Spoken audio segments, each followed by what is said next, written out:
With thanks to my Patreons, Carol Smaczynski, Foulmouth, and Uncle Chop Chop. Thank you for supporting the channel. Get your name here for the price of a cup of coffee. Welcome back to Hacking the Katana. In this episode, I'll be creating a profile for my Lakland 4401. This here is the Tone Studio. This is the accompanying software that comes with the Katana amplifier. Before we jump in and dive into all of the features, I think it's important we get a baseline. Yep, a baseline of my current bass rig, so we have an idea of what the goal is for this episode. This here is my pedal board. It is pretty simple and self-explanatory. Primarily, I love to have a flavour of overdrive and a little bit of chorus, sometimes both at the same time. First up is a tuner. Everybody needs to be in tune, or should be. Then a compressor. This is always on and I use it to tighten up my sound and help with my articulation. Next up is the overdrive for a bit of grit and dirt. 9 times out of 10, it just has a little bit of drive with the blend leaning towards a dry tone. I like to hear some saturation in the tone, but retain my full range if possible. This whole pedal board is running into my GK, right there, mic'd up with an SM58, and it sounds like this.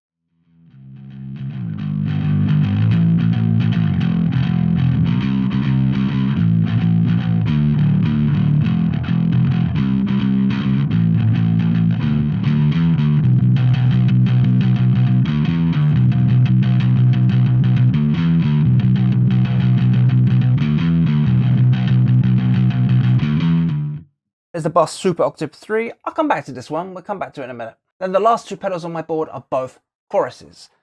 I love chorus. I freaking love chorus. Depending on the day, I might play the bass multi-chorus, which sounds like this.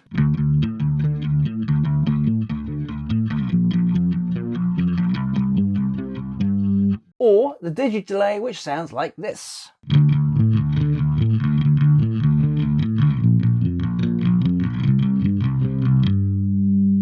And sometimes, if I'm really excited, I will combine the overdrive with the chorus.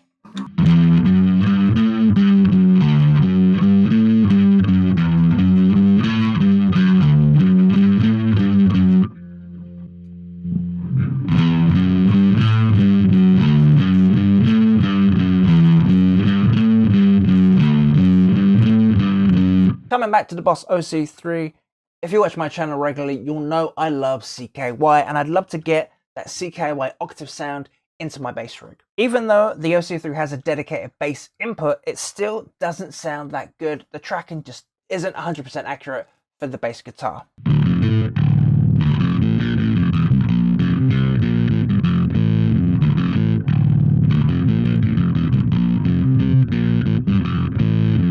I just think that's the way octave pedals work. You're never going to get 100% accuracy on the low E string, or in this case, it's a low D string because I'm tuned D standard.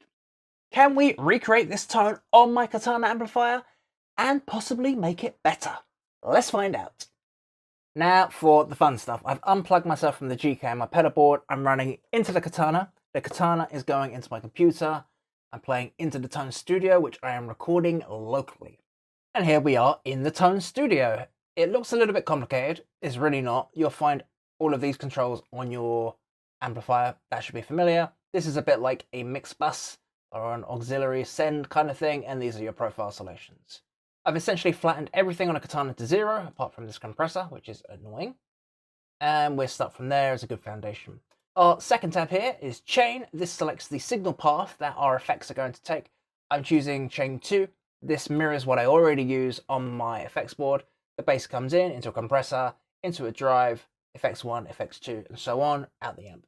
You have options here for foot pedals, noise suppressor, another foot pedal, and send and return. I'm not going to use those. I'm going to use everything in the amplifier.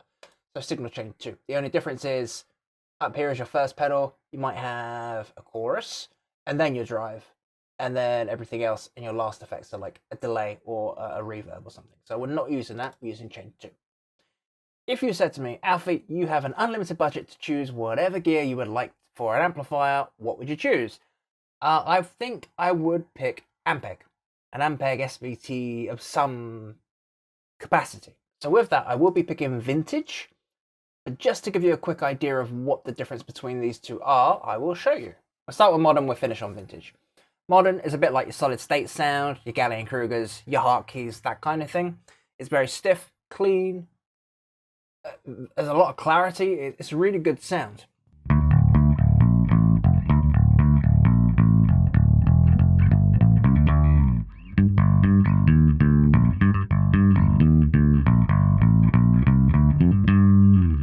Very nice. There's a lot of character and stiffness to it. I like it. It's a good platform to use. And Flat by comparison,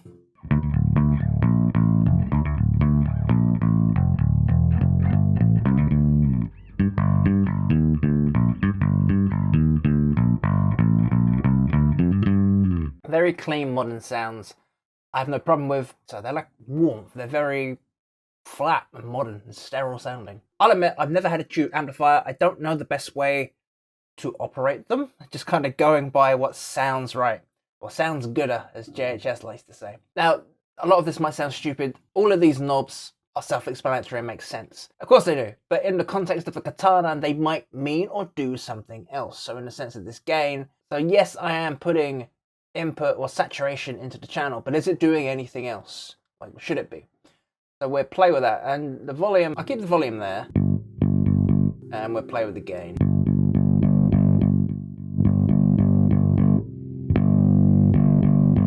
See, that's too saturated.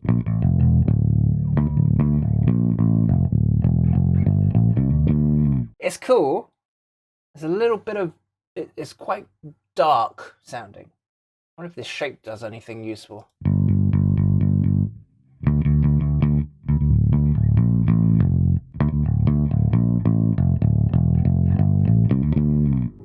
There's a bit of pronouncement on the top end.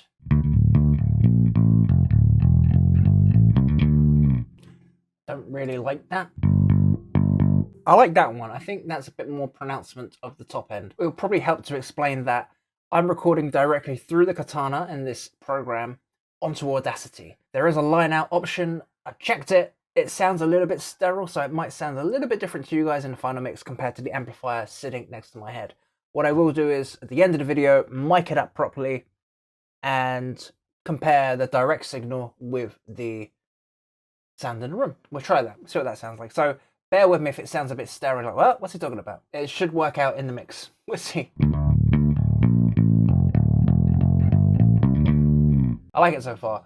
The other thing with the amplifier is tweeter, which adds obviously a tweeter horn. Tweeter, if you don't know, is a much smaller speaker that's designed for higher frequencies, where your normal speaker will do most of the range, specifically like, I don't know, 50 hertz to 10,000? I don't know, as a guess. The tweeter will probably do 5+ or something like that.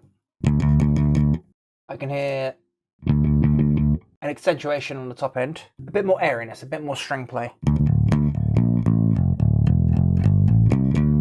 Not sure. I'll keep it off for now, but it's a good option to have.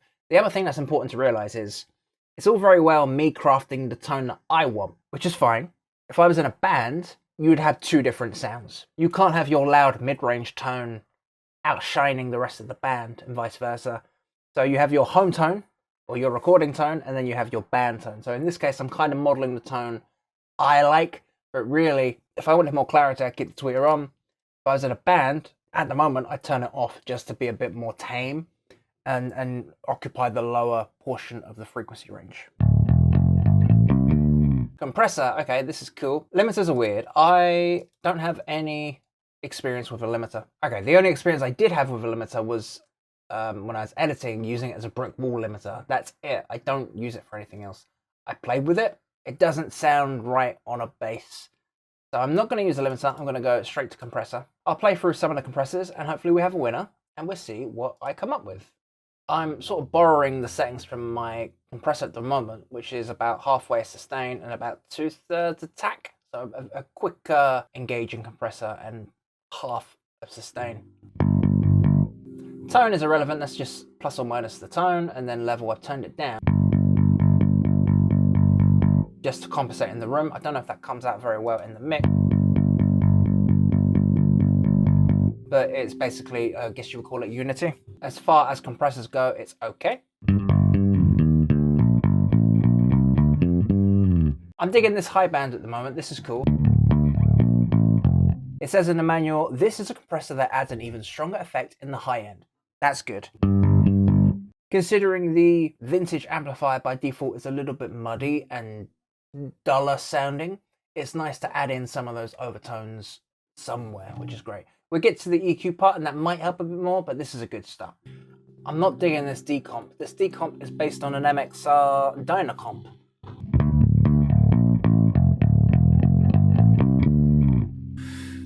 A good modern sound, but noisy. There's some RF interference in there. Compared to the other compressors, they don't pick that up, but this one does. So we'll skip that one for now. This Dan Armstrong Orange squeezer sounds pretty good. I'm digging this orange. There's a lot less pumping going on with the compressor. It's quite clean. I think I'm gonna... Okay, I like the orange. We might come back to the orange. We have some competition. The orange and the fat one. Okay, I'm not even going to use this mild one. The mild one says, when applied heavily, this compressor produces a sweet tone with a high-end cut. Good for rhythm playing, and something very plain, but not for what I want. I think I'm going to try the orange again.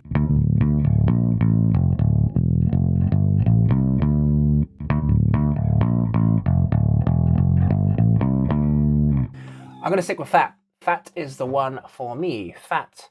When applied heavily, this compressor provides a fat tone with a boosted mid-range. I did like the Hiband, which pronounces the top end or the top range of the bass. This fat one is boosting the mid-range, which sounds a lot better to me.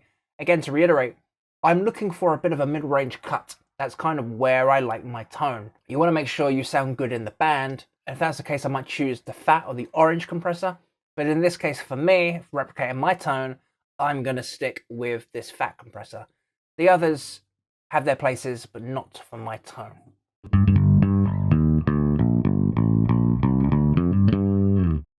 Great. Let's move on to drive. I mean, we should really play with the... It's weird, EQ should be first rather than all the way down here. So we have the compressor. The compressor's on. It says 0 here, but let me just do that there. It's not. It doesn't actually update. It's... There you go. That's... Why is that not doing that? Well, it's kind of there. That's roughly where my compressor is. Yeah, it might not update properly in the dials, but it is working. Okay, we have our compressor. We'll come back to drive. That's important once we get an EQ sound. We have our amplifier type, the gain structure is fine, the shape's fine. Blend, we'll come back to EQ. Okay, EQ. Usually when I EQ, so let me see if I can... I'm going to use the bass for this. You'll see me reaching over here. I'm actually turning all of the EQ knobs down, which you can see on the screen. That would help. Usually when I tune an amplifier, this isn't a massive secret. I think everybody does this. You raise each knob individually to try and find a sweet spot or the cusp of when the amplifier kicks in. I'm going to try that.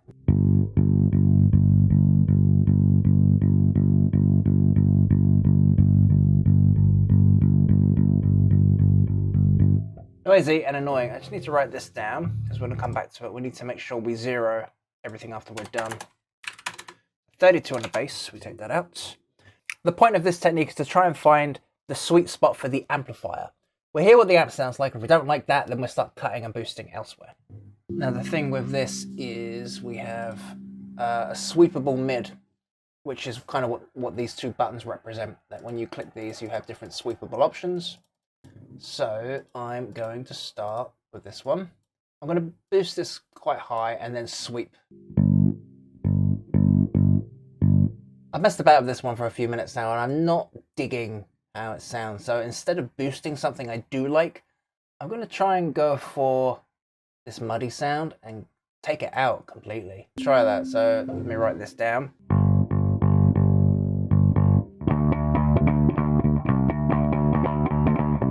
Getting there. That's the thing. I want it to bark. I don't want it to honk. I want it to bark.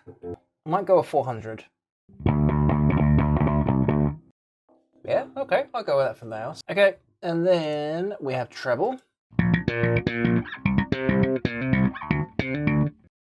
I'll go with that. That's cool.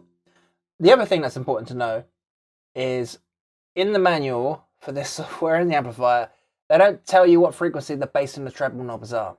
So I know what these two are. I can pick them, but not for bass and not for treble. Annoying. Annoying. They treat you like idiots. All right, let's redo this.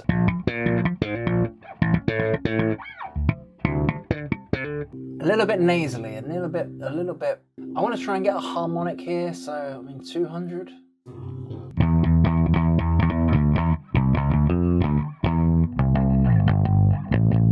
That's not bad. I can dig that. The other thing is, because I'm using my Lakland, I have an EQ down here, so I can kind of attenuate that. I don't want to, but it's an option there. I kind of found that during testing that I didn't really like the bass, this bass cut and boost. So I was primarily using the bass option on the bass boost on the bass.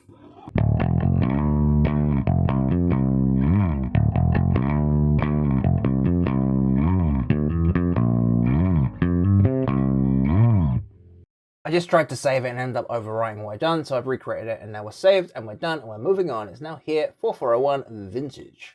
Excellent. Drive. This will keep us busy. Okay, I said that I like Overdrive. I do want it, but I don't want it to be all-encompassing. And really, I kind of just like this very slight saturation from the amplifier. So I don't know how much wiggle room we have. Let's start from the top. Again, there's a lot of overdrives in this section. 20 odd. I'm just going to go for each one. If I like one, I'll tell you and see how we get on.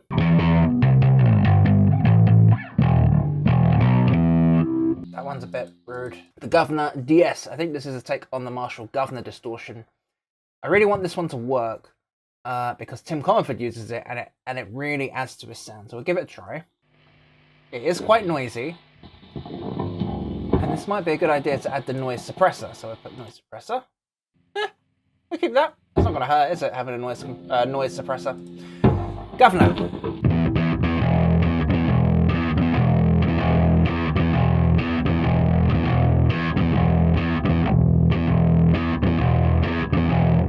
I love the bark. I want it to bark. There's a little bit of saturation and fizziness on the bottom end that I don't like. So we'll try and take some of this bottom out.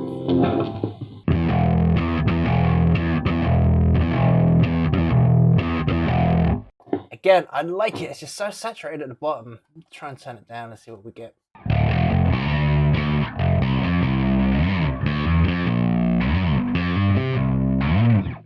It's really good. I love it. It's just so saturated at the bottom. It thunders. I don't want it to thunder. I want it to bark.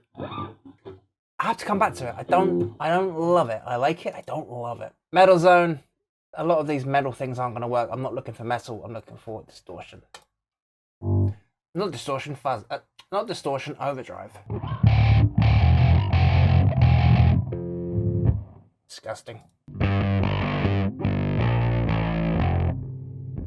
I see an application there, but not for me. Bass overdrive.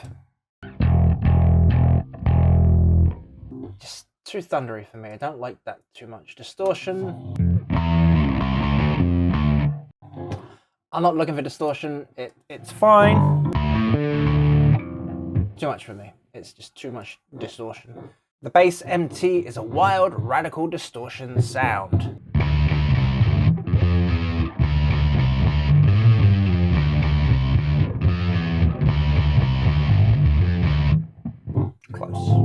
Close but no cigar. A little bit too wild, like it says. Wild and radical. Bass fuzz. A fuzz tuned especially for use on bass guitars.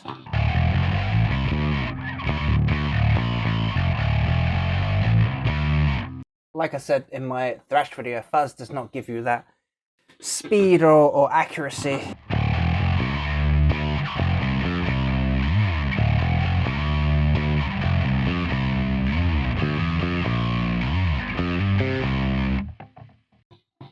I'm sure I can find a use for it, but I don't like it that much.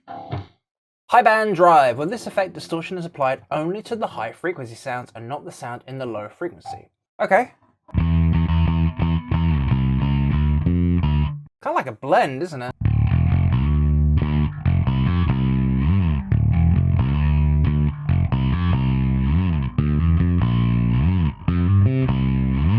Speaking of high cut filters and low pass filters, that would be really useful for the EQ section or somewhere in these effects. Just to have the filters, because they're very useful, especially on, you know, for your EQ, you might want to take out some top end, and for these distortions, you might want to take out the bottom end. These are all very useful tools which are not present on this amplifier. Okay, high band drive, yeah.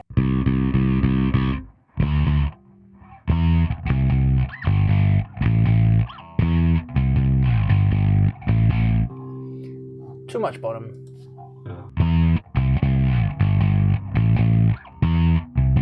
It's a contender, but I feel like I need to use the graphic EQ to get it right, and I don't want that. I want it in a box and done. So contender, but we'll come back to it. Bass drive. This model's a Tech 21 Sansamp bass driver DI. Very cool. There's a bit of saturation in there I'm not liking. The good news is it really only affects the high end, and there's a saturation on that barkiness that I like. It's subtle, it's not too consuming, I don't mind it. Let's try with a bit more tone.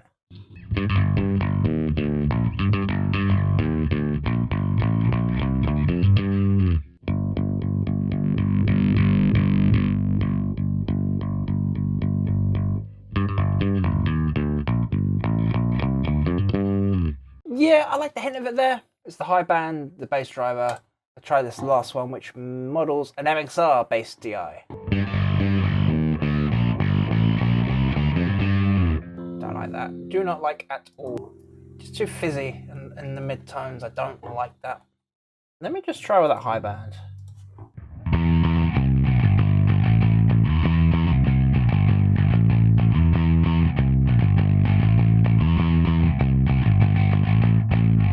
I like it, I just want a bit more control over it. It's just a little bit annoying.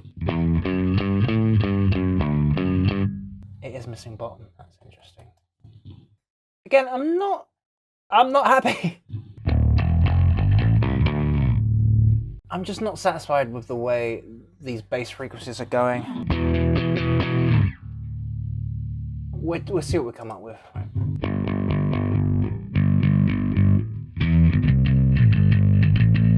That's way too boomy.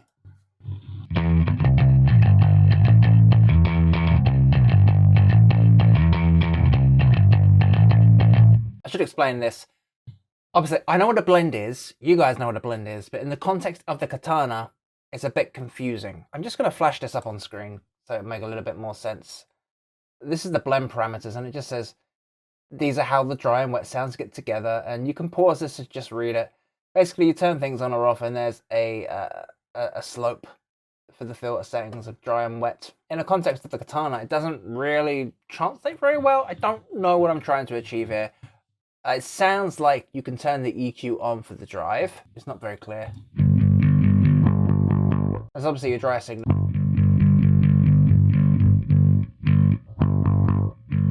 Well, that sounds dry. And that sounds wet. I don't know.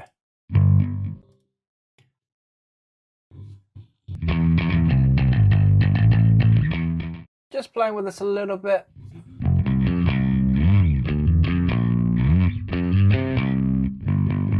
It's a bit fizzy. There's something going on.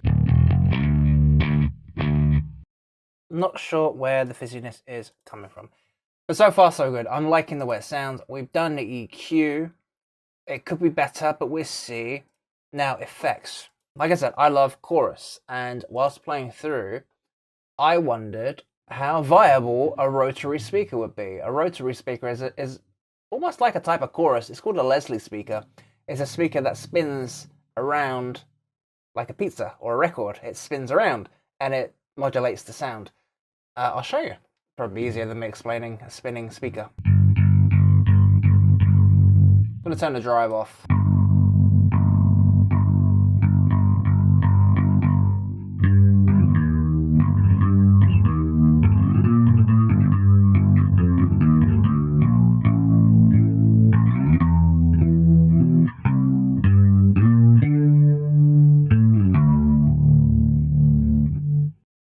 It's chorusy, so let's try and turn the rate down. And turn up the volume. Getting there, need a bit more depth. Cool, all right. I like it. Needs a bit more presence, or a bit more thickness. It's quite thin sounding. Not very watery.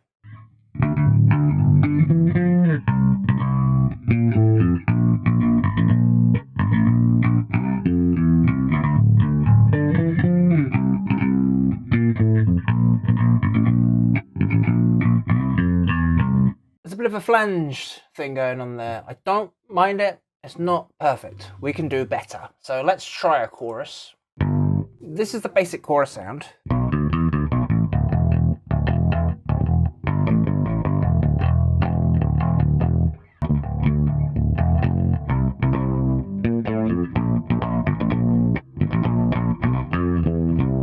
It's a chorus, but it's not to my liking, so I'm gonna just cut everything down and just start from the high end and see what we get. Don't like it.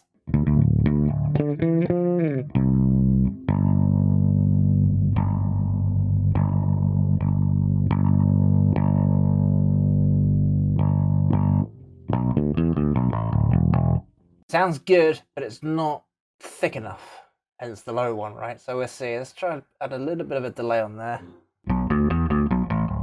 That's a little bit better. I really want like an 80s plonky chorus. Alright, let's try and replicate that on the low end. Maybe just a little bit there. High pre-delay. I don't know what that refers to. Let me see what's in the manual for this. Adjust the delay of the effect sound in the low frequency range. Extending the pre-delay will produce the sensation of multiple sounds. Yeah, it's a doubling kind of thing, so actually, I'd like quite high, so let's put it on 20. I guess you'd call that voices. You'd call that voices. It's a bit honky. It's a bit boomy. No, I don't want high rate. Now we're talking. I need that a little bit thinner.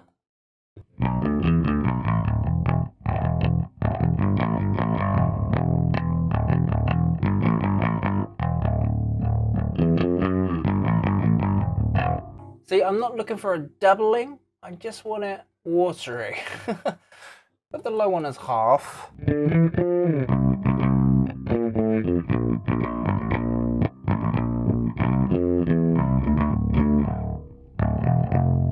I paused, so I had a brainwave moment where I need to find my crossover point, really, don't I?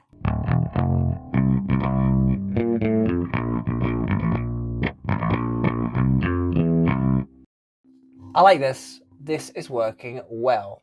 We'll save it. The next effect I had was a graphic. This is probably from my last session. Put these back to normal. I wish I had a bit more options or places to put this graphic, because at the moment it's treated like another effects pedal. So if it's in my board, you could put it after the chorus like we're doing at the moment and tinker with it from there. It's not in the EQ section of the amplifier. It's an add-on, which is really annoying. So I don't know the best way to apply this. To apply this. So at the moment, I think I'm going to use the graphic as an EQ for the chorus. I'm going to try it like that and see how it sounds. So I'm going to turn the chorus back up. Am I? Okay. That'll do. Let's put these back to where they were. Roughly. There's a lot of mud in there I don't like. So I'm rolling off a little bit of bass.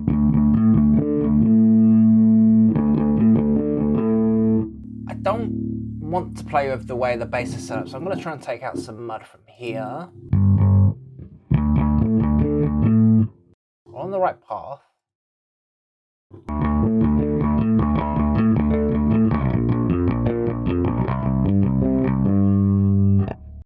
Not bad at all. Sounds a bit thin. So let's try and crank up some articulation.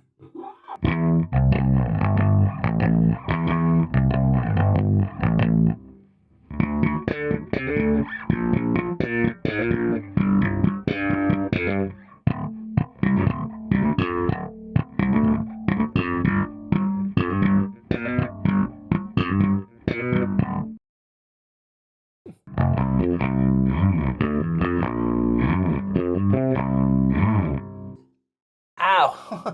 I need to change those strings, man. Why is that moving? Shouldn't be moving. Ah, no, don't move. Why is it moving? Shouldn't be moving. I'm trying to... Why is that doing that? Like a mid-hum? That's very strange. Can you reset, please? You can't even click in there to reset. How annoying. It's not like I'm trying to eradicate these frequencies, they're just a bit honky. I mean, it's a bass after all. I'm gonna need some bass frequencies in there.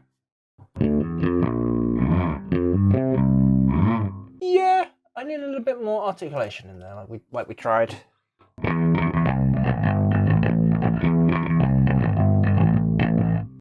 I like it.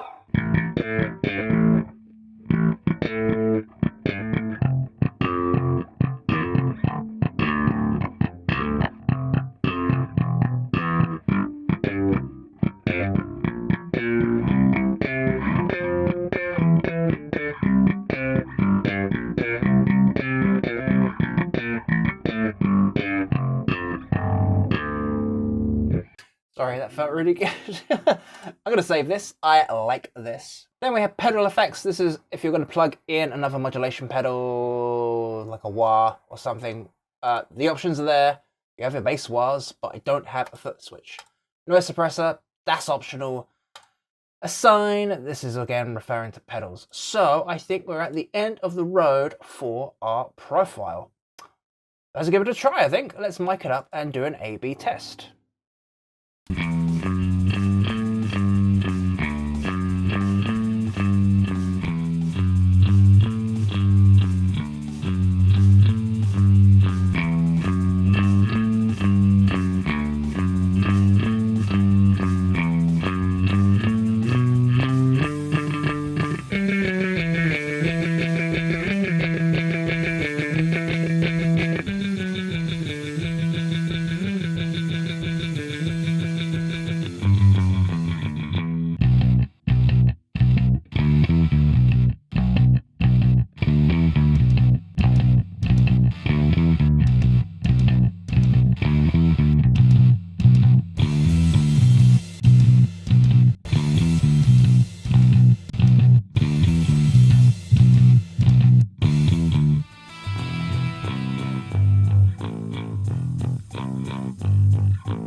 Alright, I was having a lot of fun there.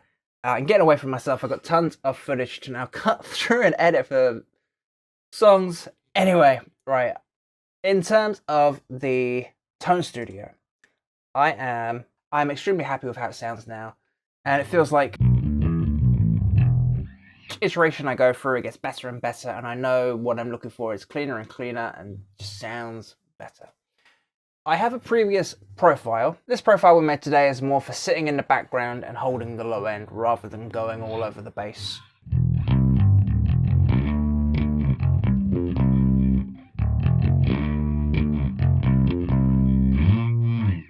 Now I'm going to compare it to the other one. And the tweeter gives me a lot of hassle, so I'm going to turn that off. It's basically, let's have a look here. Chain 1, don't really know why. Back compressor, nothing else on. The blend's a bit different. No pedals, noise suppressor, and that's it. So it's just a flat sound with some compression on it.